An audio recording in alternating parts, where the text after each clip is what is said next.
હું દાદા ભીષ્મ પિતામહ પ્રતિજ્ઞા લઉં છું કે આવતીકાલના સૂર્યાસ્ત પહેલા હું અર્જુનનો વધ કરીશ.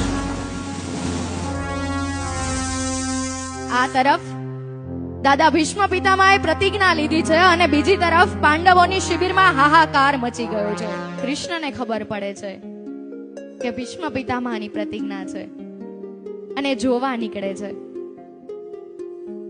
સૌથી પહેલા એ ભીમની શિબિર હોય છે ત્યાં જાય છે. ભીમ ગદાના પ્રહાર માટે વધારેમાં વધારે કોશિશ પ્રયત્ન કરી રહ્યા હોય છે. ધર્મરાજ યુધિષ્ઠિર ગહન ચિંતામાં છે કે શું થશે શું થશે.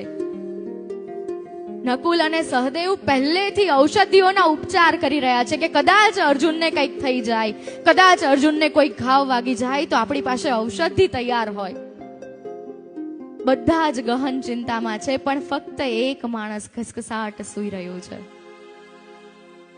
છેલ્લે કૃષ્ણ અર્જુનની શિબિરમાં જાય છે અને અર્જુન પોતાના જમણા હાથનો ટેકો દઈ અને ઘસઘસાટ સૂતા છે.